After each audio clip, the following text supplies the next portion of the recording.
Second of the fourth, 2025. There are lots of news stories and updates to get to, mainly centering around the balls that are red. Their showrun, Lawson stacking it, Hajar stacking it, and Tsunoda-san coming through like an absolute drift king in the same vein as, I don't know, a Tsuchiya-san or a Hattori or a Gan-san. Legends, one and all, of best motoring, a long tradition of toge and drifting. This means something, chat. The Japanese Grand Prix race weekend, Tsunoda-san is in the Red Bull car alongside Maximilian Verstappen. And for all F1 fans around the world, I think you need to take off your F1 cap, put down your F1 fan membership if you're not rooting for Tsunoda-san after all that's gone on over the past 24 months.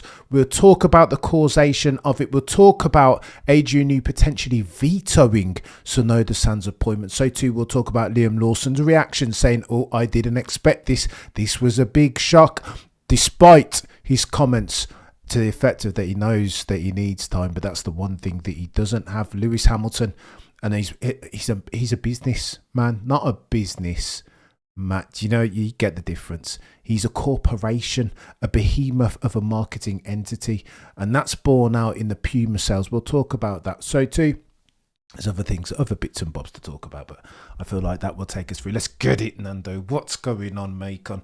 Umanch, Joanna, Daniel, F1 boy. Go on then. I want to show you this first because listen, I had to pull together some slides. I've been eating off of this showrun all day. Listen, there's nothing better than, let me give some props to Red Bull in the first instance.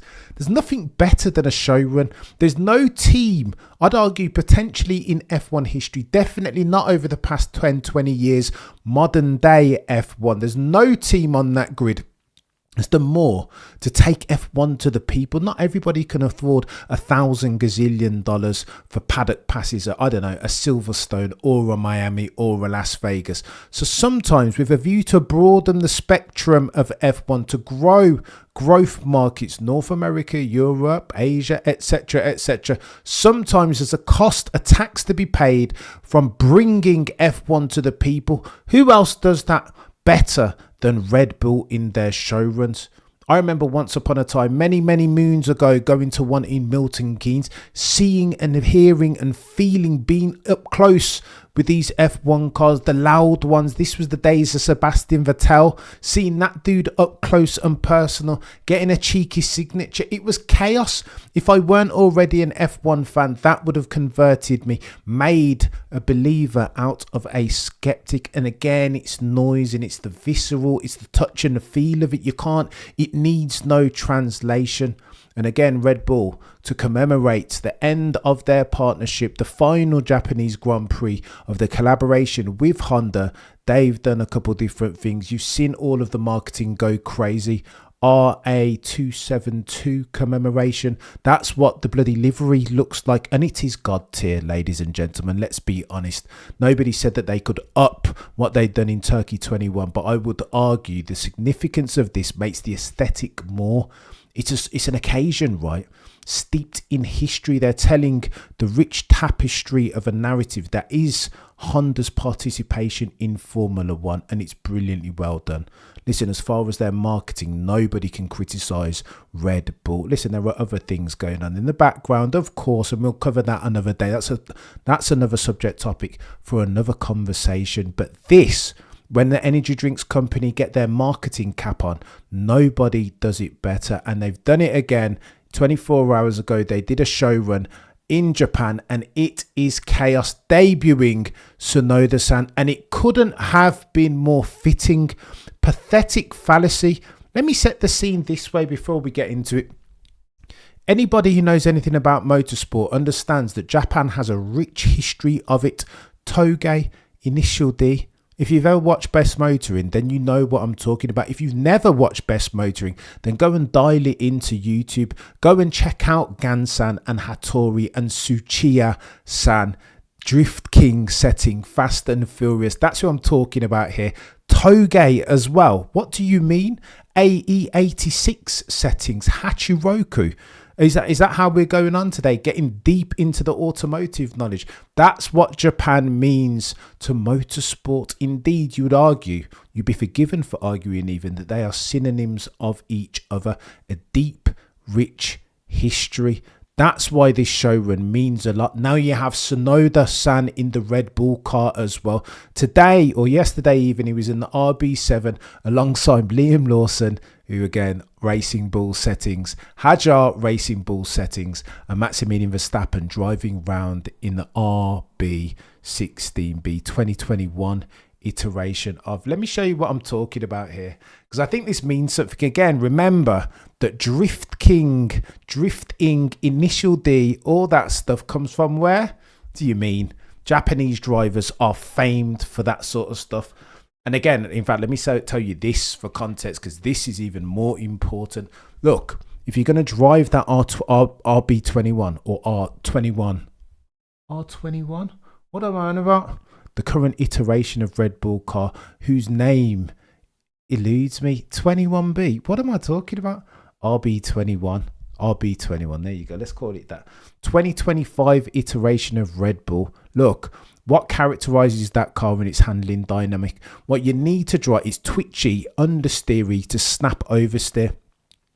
The way you get around that, circumvent for it, is to have this god tier level feel, right? Be able to drive the car on the limit like Max Verstappen can, almost anticipating when that traction limit is about to break before it even happens. And if it does happen, reacting to it so quickly that it's as if the car doesn't even realise, has forgotten that it just broke track limits. Ergo, losing as near as makes no difference, 0 lap time. That's what Max does. Liam Lawson was promoted to the team, the Red Bull, in the anticipation that he could do similar in that iteration of car. 0 luck. His chances were slim and none. He never had it in his toolbox. You know how I know? Check this out, chat. We're going to have a look at how Liam Lawson drove the Racing Bulls car at this showrun. Because, chat, this is really important. Proof positive, in my humble opinion. Again, anecdotal, some will say, maybe something of a nothing burger. But in my humble opinion, this is proof positive that Liam Lawson never had it in him. What was required to drive the current iteration of Red Bull car, RB21. Roll the bloody clip. さあスタートしました。基本的にはこういうところを結構実況な感じで喋らなきゃいけないと思うんですけど、僕黙ります。音聞くっていう。聞く。はい。僕は基本的に黙りたいと思います。じゃあ僕が時々喋ります。喋ってください。僕は聞いていたいので。いやーすごい。What? What did we just watch? That's a Formula One driver meant to be one of the best 20 in the world in a Racing Bull car, not even able to break traction. What are we doing here? Liam Lawson was meant to be God tier. He came with so much hope, such a young, fresh face, modern day Jenson Button. And you mean to tell me that that dude can't even break traction? You know, friend of the channel, Peter D. Windsor, has been talking for the longest time about a NASCAR Red Bull showrun. In that, Yuki Tsunoda excelled. Liam Lawson struggled again. I thought Peter was barking up the wrong tree, being too harsh on the Lawson that Liam's. Seeing that, though, today, that was his first attempt. Now, maybe you can excuse, it's the first attempt. You know what? He's gone down that it's narrow. That Racing Bull or RB7 in Racing Bull livery, by the way. I mean, it's big. And that maybe the narrowness has caught him by surprise, etc. How about the second time he got down there, though? Because they go up and down a couple times, right? Just to make sure you can wave to the fans and make sure each and every one of them gets a proper vista. So you can excuse maybe the first time round. Roll the clip, Cameron, for Liam Lawson's second time round. さあここではおっとあ、ちゃんとね合図してくれる人がいるんですね。いや、これはすごいですよね。 I don't think that's good enough. You know what? That's it. Case closed for me. Open and shut case, Johnson. The prosecution rests no further questions, Your Honour. That for me is proof positive that Liam Lawson never had the feel that this RB21 demands that he was never going to be a Max Verstappen. He was never even going to be a Checo Perez. If he doesn't know how to break traction and manage the car on its limits, then Houston, we have a problem. And you know what? To give Liam Lawson a bit of props, he wasn't the only one. Do you know what I mean? We've got to be fair and balanced. Roll the clip, Isaac Hadjar. でやっぱりそのファンの人と距離がもうね、本当に隣ぐらいな感じでフェンス越しですから。おっと、今ちょっとウィング当たっちゃいましたね。これね、あるあるですよ。いや、もうそれはそうデモではあるんですよ。普段走らない場所ですから。Am I being hard on them though, Gio? These are the best 20 drivers in the world. What, you mean to tell me that you can't break traction? And if you've never driven a rear-wheel drive car, you'd be forgiven for thinking that this might be easy. It is difficult to break traction and regain it. This is Chris Harris level stuff, right? Tsuchiya-san, Drift King. But then, if you want further context, this is what gives me hope as far as the wonder is. Tsunoda-san is concerned. Isaac Hadjar yeeting it into the barrier, or the curb even, and breaking his front wing. Let's see how Tsunoda-san gets on. 手もね、振ってくれてます。余裕ですね。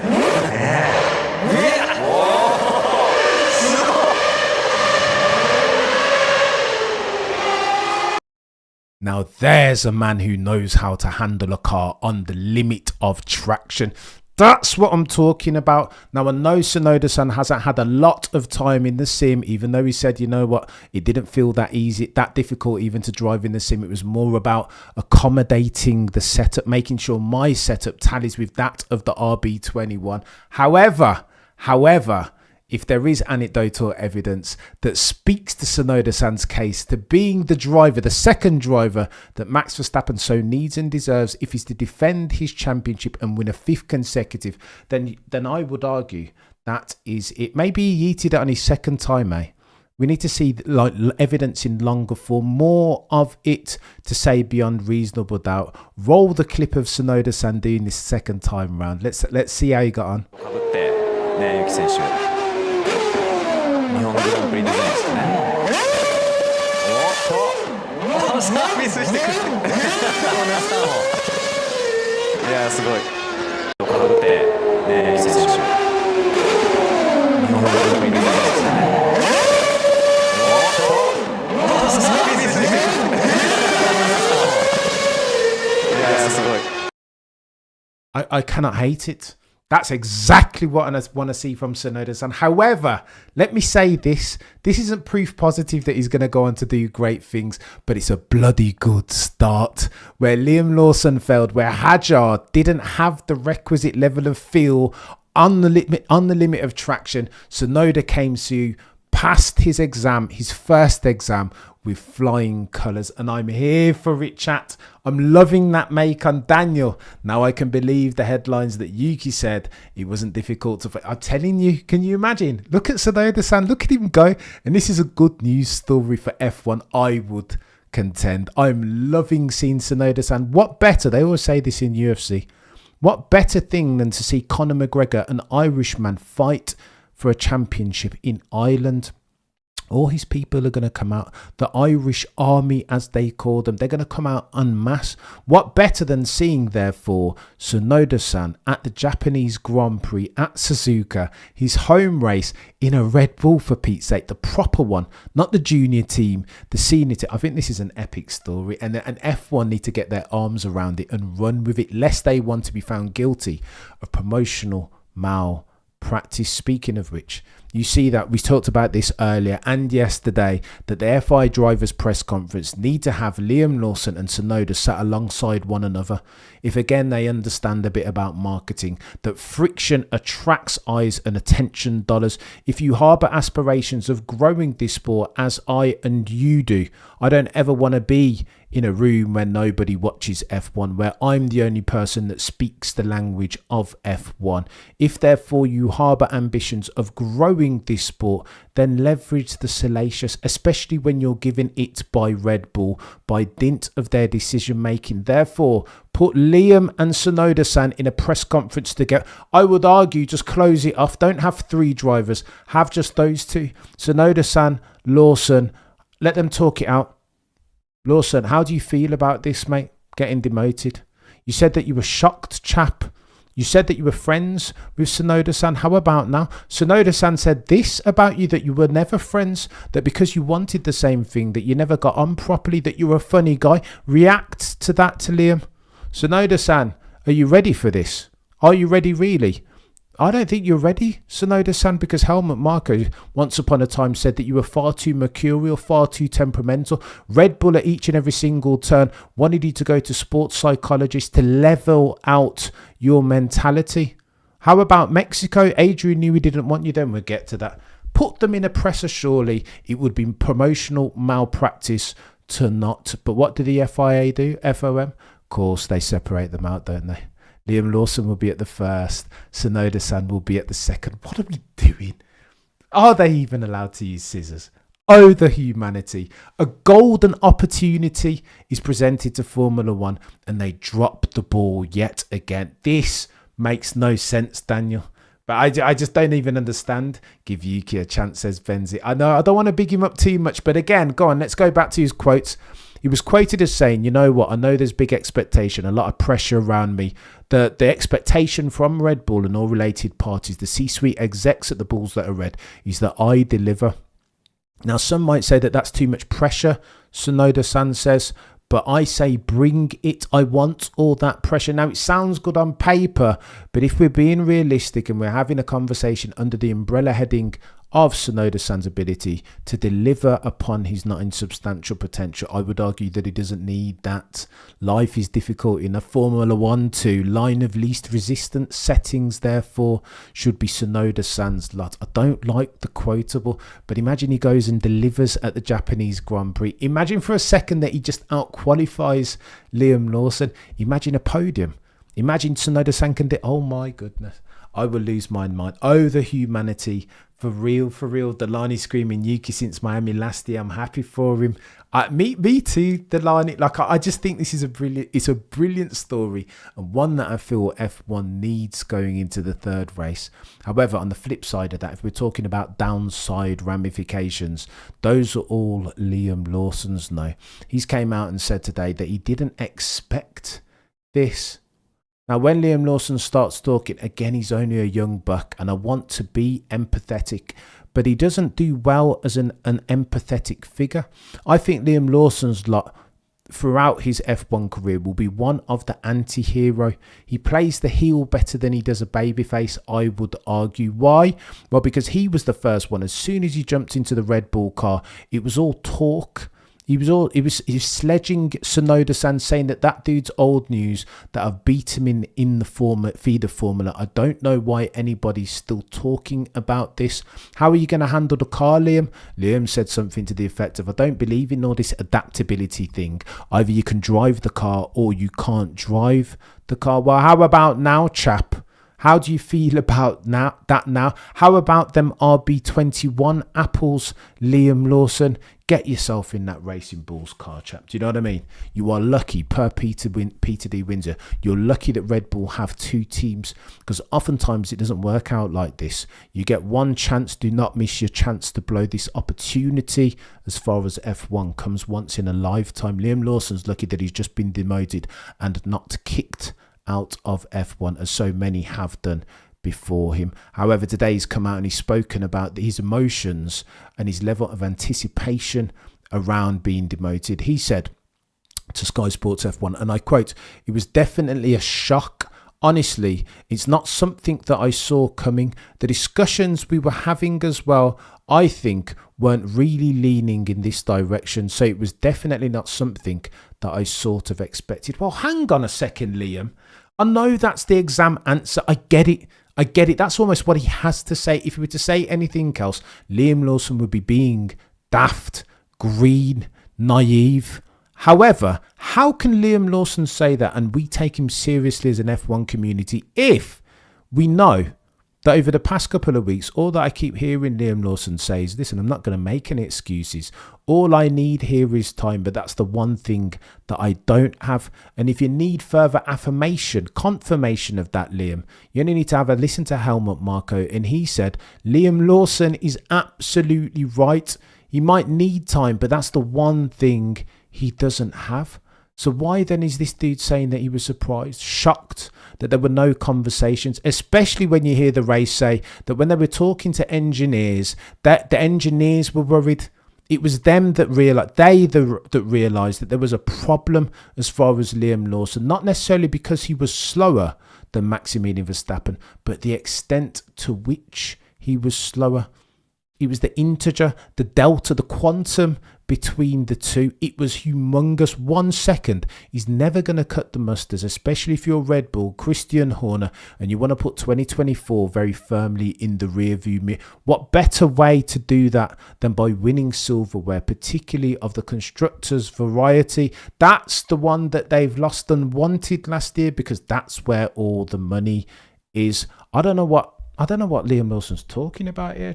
How do you mean? You can't be plus 1.0 adrift of Maximilian Verstappen and expect to continue in that seat. You're having a laugh, chap. You said yourself, I need time, but that's the one thing that I don't have. To which Helmut Marko responded, co-signed, said that Liam Lawson is absolutely flipping right. Christian Horner again chimes in and he says that the engineers were concerned. They came to him as part of the team. They said it was logic to make the decision that ultimately very brutal, but to get rid of Liam Lawson from that team, swap him in for Tsunoda, and it only made sense. Here's what Horner said, and I quote, courtesy of the guys and the girls over at the race.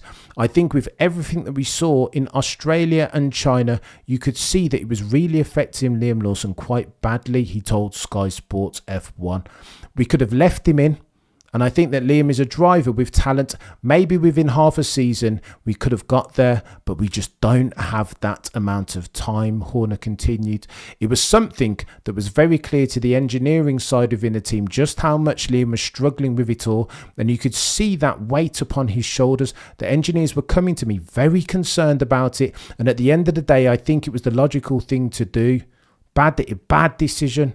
Bloody decision, brutal decision, but the right one, Christian Horner says, and I don't disagree with him. I mean, if you needed any further proof, evidence to prove that case, you need look no further than the images of Liam Lawson struggling to break traction at the showrun. Those engineers must be having a word with Christian Horner behind closed doors saying, do you see that Liam Lawson couldn't even break traction? And do you see how Yuki Tsunoda just managed that circumstances, took to that circumstance, that very challenging circumstance, rear-wheel drive car, narrow U-turn, hairpin settings, brake traction around there, and get the back of the car, the rear, to snap back in line. I mean, Tsunoda-san took to that like a duck to water, didn't he? I've watched that quite a few times, as you might be able to tell from the way that I'm waxing lyrical about it too much. It's been 2 weeks. And I guess the hype and all the news are making people forget. Let's remind ourselves RB21 is a bad car. I don't disagree too much. Alpine is the worst team to start. Alpine haven't been doing too bad, Cheap, but I disagree. Alpine are worse than Aston Martin, really? I don't know about that. I would beg to let's hope it's a mad crazy year this year, so we'll have some entertainment. And what you guys talk about these chats, this can be a great year. Go on, let me tell you something else as well. McLaren are chaos merchants. Here's what I've heard about McLaren, right? Helmut Marko has said that he's pinning the hopes of Max Verstappen on the boys and girls at McLaren, particularly OJ Piastri, Oscar Piastri. Don't call him OJ, Cameron. You understand the ramifications. And Lando Norris taking points off of each other. In order for Max to be in there with a fighting chance of extending his 4 consecutive to 5, he will need, for fortuitous circumstance, so far adrift of the MCL39 is the RB21. That's what Max will need for Oscar to take points off of Lando and vice versa. And potentially we might see that happen again, right? Because I don't think Zach Brown and Andrea Stella have it in them to effect the team orders at the meaty end of a Grand Prix. Yeah, they can do it in the middle when they've got time in hand, etc. When everything's perfect, I think Zach and Andrea Stella can thrive in those circumstances. But when Oscar gets his elbows out, let's say towards the latter stage of a race. Let's use this example. Hungary last year, do you think Oscar Piastri would have ceded and given that to Lando? I'm not so sure, especially not when there's a championship on the line proper. I think it's going to get chaotic, chat. I'll be honest with you. Oscar for P1 Saturday. A lot of people, why are so many people calling Oscar P1? If it rains, how do you look past Max Verstappen and or Sir Lewis Hamilton? You know both of them are the Reagan Meisters. So, I mean, if they have half a chance and it's raining, Suzuka as well, you know about the Max Verstappen record around Suzuka. If he finishes, he doesn't finish outside of the top 3. I'll say that much. Have you seen the record? Let me try and get it, bring it to hand very quick. It's incredible.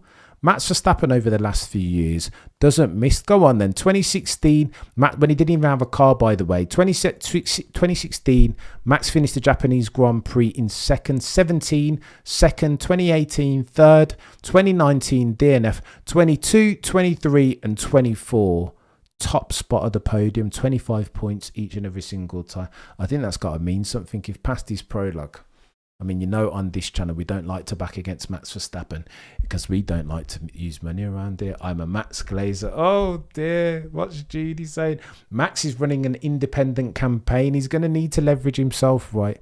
He's going to need to lean super heavily on, I don't know, a display not dissimilar to 2017 China, Brazil 24, Brazil 2016. It's going to be that type of one. You're going to have to see Gene. And this is why, if we talk about Max Verstappen, and I get my customary Max Verstappen glaze piece in, if we're talking about Max, I don't think this is a bad thing for him, you know. And I think deep down somewhere, he has to realise that we see the best out of Max Verstappen in the most improbable of circumstances, as you do with all the greatest ones, right? Muhammad Ali, 1973, George Foreman, Rumble in the Jungle. Improbable, impossible, some would say. Muhammad Ali's corner, we're looking for the closest hospital, and it was a gazillion miles away. Ergo, Muhammad would have unalived himself if what they thought was going to happen happened. This is what the greatest ones do, right? When the circumstances are the most difficult, they somehow manage to reach deep down, scratch and claw with every sinew and bring the best out of themselves. This, if Max Verstappen pulls this off, 5th consecutive back-to-back, would be, honestly, it would be a privilege as an F1 fan to have lived through it. That's all that I'll say about that. Let me tell you about Adrian Newey as well. Since one Red Bull, killing Red Bull, doing them to death again, treating them with the breadth and the depth that I think the story that is Tsunoda-san requires. Let me tell you about this. I think this is techie than techie things. You'll recall that they went for Liam Lawson in the first instance, and the rumour was, per Helmut Marko, that they figured that Tsunoda-san was too uneven a keel, too temperamental, lacked the mental fortitude, a la, say, I don't know, a Lando Norris 1.0. Now, though, something's changed. It's different. Okay, so you could argue that they're forced into making this decision. Some F1 aficionados even have argued that you don't correct for a bad mistake by making another bad mistake, another poor decision. Poor decision does not offset equal offset another poor decision made previously. Ergo, Yuki Tsunoda is not the guy necessarily. But with all that being said, why would they do it now? If they couldn't do it before, what's happened over the course of the last few months? Well, Adrian Newey's left, apparently. Helmut Marko's told reporters that he didn't like him. That Tsunoda-san at the Mexican Grand Prix a couple of years ago cost Max Verstappen the race win. And that because of that, the one that they call Adrian Newey, the last airbender, always saw Tsunoda-san as something of a liability. Dr. Helmut Marko said as follows: "For a long time, Tsunoda-san had the image of not performing consistently and making silly mistakes here and there. This happened last year in Mexico," reports Planet F1, "where the decision-making phase began for us. With Lawson, it was initially the exact opposite. He came in and delivered immediately. No matter how much pressure there was in hindsight, however, it wasn't the right decision." No kidding, Sherlock. You sure the Red Bull showrun? You see what Liam Lawson's working with and his level of feel and control, the dexterity that he has or does not have as far as his steering and throttle inputs. You will understand that there is leverage and lap time to be gained from experience, and that's what Tsunoda has. And that's why they should have given him the role the first time round, not the second, over the one that they call Liam Lawson. In general, Helmut Marko continues, a lot can be attributed to a single incident as far as what the team thought about Tsunoda-san. Tsunoda once drove into Pierre Gasly's car and parts of the car were on track, subsequently damaged the underbody of Verstappen's car, which caused him to lose the race. Adrian Newey was furious at the time. From then on, Tsunoda-san was a red rag to him and he were a bull. But now Newey's gone and Yuki has worked hard on himself, and again he's leveled his temperament. Yuki Tsunoda has said that he's gone away and worked on himself proper physically. He looks more robust psychologically, mentally. He seems like he's working off at least a more, not an even keel altogether, but one that is more even at least. I'm rooting for the chap. I'll be honest with you guys. I'm right here rooting for that chap. A Japanese driver in a Red Bull car, a white one at that, the White Bull RA272 setting, 60 years since a Honda engined F1 car won an F1 race for the foot. Like, do you know what I mean? I cannot. I'm here for it properly, I'll tell you that much. And if Yuki Tsunoda can outperform expectations, I wouldn't expect him to a podium would be magnificent for all parties concerned. Red Bull, Horner vindicated now, Marko vindicated too, Yuki Tsunoda, the Japanese motorsport contingent, it would be chaos. Best motor in Gansan, all of those, like, it would be too chaotic. But I think it's only realistic if he could break. Look, two things I'd expect from Tsunoda-san: if he can get into Q3, chef's kiss, and if he can get points, double chef's kiss. I'm here for it. That's what I'd expect. Hope for even from Tsunoda-san. Imagine if he gets a podium. The humanity. I can't go. I don't believe that Adrian Newey is the reason Tsunoda was not promoted. Bull feathers. In this case, red bull feathers. You don't believe it, Daniel? Maybe they are using maybe they're using Adrian Newey's escape. It wouldn't be the first time from Red Bull, eh? It wouldn't be the first time that they've looked, well, Adrian Newey hasn't touched this car. What? Adrian Newey hasn't touched a car for 3 years, says Pierre Vacher and Enrico Balbo and Christian Horner, and all of that coming in a very timely fashion when Adrian Newey announced that he's bouncing. Yeah, right, behave yourself. Likely story, eh?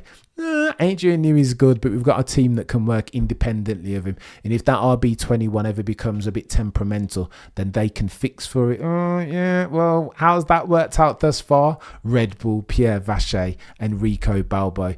Word on the F1 curb is, let alone build a fast car, you don't even understand why it's slow. Like, do you know what I mean? This balance nonsense, the narrative is like full of holes, makes no sense, bears no relation to the reality that Maximilian Verstappen and now Tsunoda-san are having to work with. You know what I mean? Fix the car, Pierre. Fix it. Do you remember Christian Horner? Fix your fudging car, Pierre Vacher and Enrico Balbo. It's weird the way that these things come around, right? That karma never sleeps. Listen, it's techie than techie thing. Should we talk about Ferrari very quickly? Andre Benzi, all the attention on Yuki while Max tries to get his car set up for P1 quali. Yeah, I think Gentle Rain also much. It's just going to, I can't wait. Bring on, and we'll be live. We'll be live for all the sessions, I hope, apart from one, potentially P3, but P1, P2. we will be live here streaming it, because it's going to get to, I want to see it. I feel like I'm living through a golden era, something of a golden era of F1. There are too many plots and narratives that I want to see them bear out in real time, not after the fact watching highlights. I want to see them live. Go on, let me tell you about this. Ferrari, pressure is mounting. Frederick Vasseur don't have too long. I know it's all even keel and stoicism over there. I know Frederick Vasseur is a god tier leader and a god tier F1, no racing mind. I get it. But performance ultimately is all that matters with the Tifosi. Double DQ, that doesn't bode well. What are we doing here? If you're a god tier leader, a pioneer, an inspirational one at that, then inspire Frederick Vasseur, lead, make sure all your I's are dotted and all your T's are crossed. Because that's not what happened last Grand Prix, is it? Double DQ, one underweight, one excessive skid plank work. What do we do? This makes no sense. Or maybe it makes all the sense. Because if past this prologue, operational infrastructure is something that Ferrari, the red team, yellow badge, black prancing horse atop, have always struggled with. Mistakes all around the shop, and they'll need to fix for those. Apparently, word on the F1 curb is that they're coming with updates, not to this Grand Prix. Frederick Vasseur would have liked that, but not to this Grand Prix. They'll get a new floor and new floor edges as soon as Bahrain. Can't come soon enough. What they need to make sure, though, between now and then is that they're bringing the right upgrades. What they don't want to do is have what happened last year at Monaco. Do you remember? They bought a gazillion upgrades, and then people were cracking jokes up and down the paddock that into the Monaco harbour with Charles Leclerc and Frederick Vasseur jumped Ferrari's form. They brought all these upgrades that were nothing if not downgrades. They can't afford for that to happen again, because pressure will mount. It's that expectation pressure doom loop. Tifosi aren't going away, nor are Sir Lewis Hamilton's fan base. Double trouble. This is serious, chap, because people were looking at this. If Lewis Hamilton gets DQ'd again, can you imagine? They're lucky, Ferrari are, that last Grand Prix that Charles Leclerc didn't get away. Can you imagine if Charles Leclerc hadn't been DQ'd and Lewis Hamilton had? Can you imagine? The extremists and fundamentalists et al., what they would have said. Sabotage is the word. Yeah, people might not be saying it just yet, but it's coming. That Sir Lewis Hamilton extremist sabotage train is never late. Any excuse, but again, this is confirmation bias. God tier levels of it in extremis. But yeah, apparently Ferrari are meant to bring upgrades. Hopefully they can bring them and they work, because I feel like this is DEFCON 1 already. It doesn't have long, Frederick Vasseur. It just does not have long. The expectations are high, and I'm not sure that he can meet those, not with the people that he's got currently on the ground. Hence why you saw him having a cheeky word with his old mate Pierre Vacher, with a view to get him to jump the rope, come across to the red team with them their yellow badges and black prancing horse atop. It's going to be a chaotic couple of days, and these narrative and plots are going to keep running and running. I am here for it though, and I feel like again, as aforementioned, as far as Tsunoda-san, Red Bull, Max Verstappen fighting the MCL 339, definitely, particularly in the hands of Lando Norris 2.0, if that dude rocks up again, and Oscar Jack Piastri, is going to get chaotic, chat. And I, for one, cannot wait for it. How do you like yourself some F1?